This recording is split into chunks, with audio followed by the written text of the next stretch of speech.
What's up guys, it's Sage Bond here again, and today I'm going to be reviewing Bloodstained Curse of the Moon.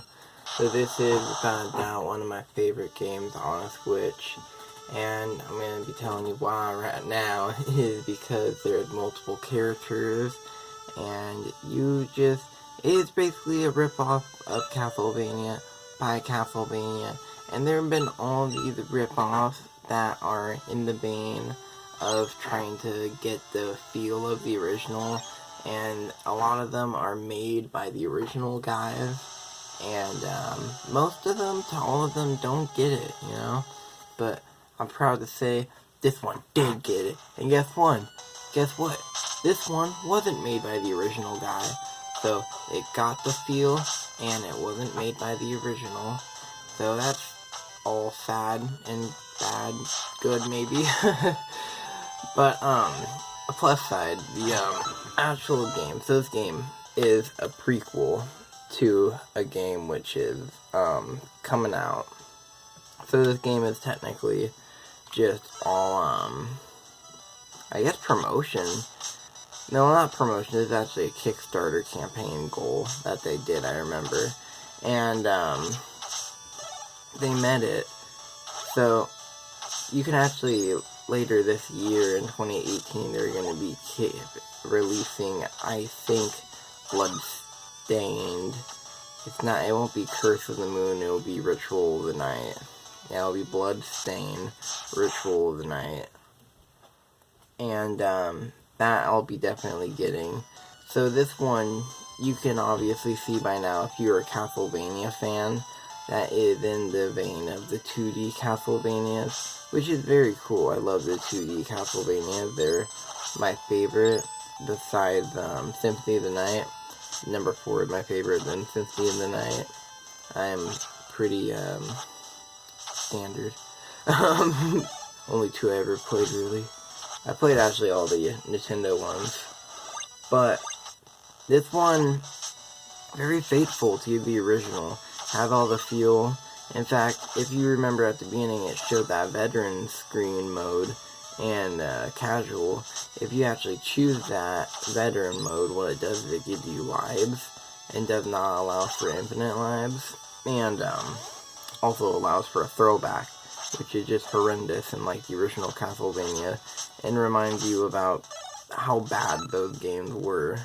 So it's a nice little thing they add. I can imagine it being very cool to watch for, like, speedrunning and stuff, to watch him, play in veteran mode, to have to play with all those settings on. And speaking of cool speedrunning stuff, they have basically like an all-star mode that you can unlock. I guess that might be slight spoilers, but it's a video game, That's, like, advertising stuff. So, that is, I achieved by getting a true ending, I think, or maybe, I don't really remember how to beat it, but there's also multiple different endings in this game, too. Now, I know I'm jumping all over the place, it's because, there's a lot of details with it, like, I see, like, there's different characters, like, one character has already died, and I'm playing with the other 2, but what I was going to say with the endings is, there's multiple different endings depending on which character you've chosen. So, like, so far in this story, I chose to kill the, vampire character, which I think his name is Gibba. He is a Gibba, and, yes, for Gibba, I killed him, because I heard it'll give me a different ending.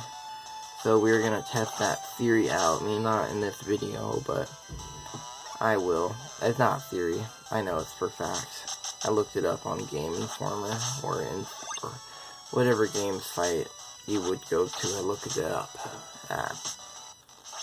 Yeah, I'm a sad man. I have to find out ways to complete my games. But, exactly, that's a good point though. This game makes you want to complete it. There's a lot of games on my Switch that I just don't care to complete because I'm like, they're alright, but they're not great. This game is greatness. It's greatness for sure. And that's definitely a plus. So, I definitely recommend picking up this game anytime, immediately. It is fucking well worth the price, being only $10. And it had 9 stages in it with 4 characters, and I know it doesn't sound like much, but the replay value is massive, and I'll explain that right here and now. So, like I said, multiple different endings, so this might be, so, yeah, you can play with, you know, the different characters, go different routes. As you've seen, there's been many different places I could not go, because I don't have the Dracula character, elongated, gaps and ways that I, could have flew over, but I didn't have him, and there's been places I slid under with her. I've killed myself with her now, too. But, you know, this game has very many, like right there, I could have used her. I could have used her! But, it's all good. But yeah, this game is very creative. I, very much so appreciate this game. Bloodstained is without a doubt my favorite, Castlevania game, you know. I mean, it's not, I don't like it more than number 4, but, you know, I like it more than the original NES ones, for sure. More than number 3 and stuff. And it's gonna be pretty deadly going up to this guy alone with just this mage, because this guy's the crappiest character, if you ask me. And yeah, the characters roster is pretty good. I first thought the first 2 people were clones of each other, but then I soon realized they weren't. They were pretty good individuals of each other. They're the 2 people that are dead right now. The sword fighter, Dengetsu, and the chick who, I forgot her name. And, this mage guy, I don't know. So the Dengetsu has a little tiny sword, but, no, that's not good. Dengetsu has a little tiny sword, but he has lots of cool moves he can do with it. So, as you can see, but you only get these moves, spoilers. So, can't explain it, you must buy the game. Yeah, it is well worth it though. Alright, so, are you guys ready? You get the game if you kill the guys. So the Dracula guy, that's how I gained his power. I killed him. Dun dun dun. Yep. Which is cool, you know. And, oh man, this game is all sorts of good, you know. I know I've died a lot, but that's just because of my own tomfoolery. But it's so good. But yeah, then Getsu, he has his, you know, all his good stuff, you know. He has a little sword, and she has a whip. She's the actual Belmont character, which is very cool. And they all actually have their own unique thing, and their own unique item they can get.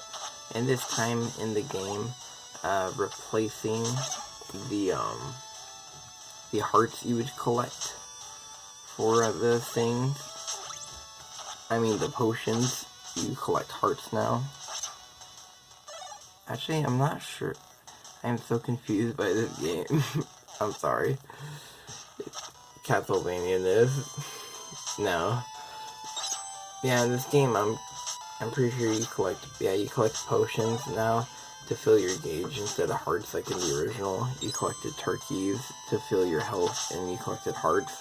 Now in this one, you just collect hearts to heal yourself, which is good. You know, hearts should be to heal yourself instead of being, you know, elemental stuff. That's always been weird with Castlevania. That's good the creators fixed that. But now onto the third character. Yeah, definitely the mage. He's the weakest guy. He has the lowest health, but the most overpowered moveset. He just freaking wrecks incredibly. I don't know who else you could, you know, what other guy you would need to use besides this guy. He's your bro, man. Having powers of duplication, fire, you know, the fireball that spun around me. He can shoot icicles, just a direct projectile. And then the thunderball one it goes immediately to the enemy and just nukes them. So it's a good way to save up and take out bosses. And the last guy that I'm not playing as, the Dracula Filler, he is a very cool guy. He can turn into the Bat, and he can fly with his transformation. He can't actually use items, but instead he can transform into a bat, which can be lame, but yeah, there's his ice move. But yeah, it is, those guys are the lamest enemies in this game. The Dracula guy is very cool. He does kind of have a lame attack where he does just kind of throw 3 bats and they just kind of disappear, which is kind of lame, but it's all good. I know it looks blurry repeatedly, it's because of my crap camera and not because of the game. The game looks crisp and beautiful 100% all the time on the Switch. Now this boss is another, just a set case of awesome bossness in this game. It's actually one of my least favorite bosses in it, speaking of which. Like, design appearance wise, I think the other ones are much more interesting looking. Like this guy, I'm like, he's just a dragon,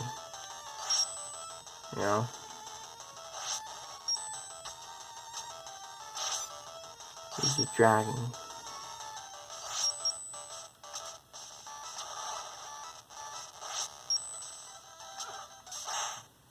Now I'm dead.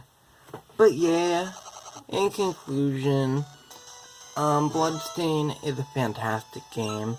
I love putting time into it, and it is beyond the, the $10 I've spent into it. I've definitely, the way I look at gaming in a weird sixth sense to me is like $1 per hour in games, because that's really how I end up doing it, honestly. And I know if you look at it for movies, every time you go to a movie, you'd be like, I'm getting ripped off, especially if the movie sucks, but games aren't the same, really, because, we invested. It's more of an experience, which is even more funny to movies. I like games more than movies. I love movies, actually. But, on point. Games, this game is definitely, it's well worth. Look at all these files I have played. Every single one of them have been a different gameplay through. I'll just give you a look through the final level really quick. And before it ends, just to let you see the vampire character. And it's just, the game is, beyond its value.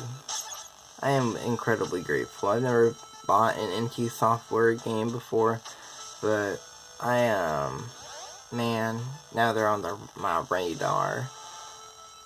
I don't like Mega Man. Yeah, I like Mega Man games. They're alright. And I don't like them in the way that I like Castlevania. And so, this game, I'm really tempted to check out their Mighty Gunvolt series now. So this is going to be very interesting. I hope the NT, they continue to produce greatness, because this game does seem to leave off on a cliffhanger where it does seem like a sequel is gonna come.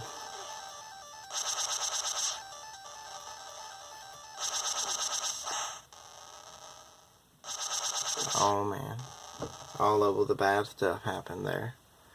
Alright, well, thank you guys for watching, and hope you guys have a good night. If you enjoyed watching this, please leave a like and subscribe. Preach.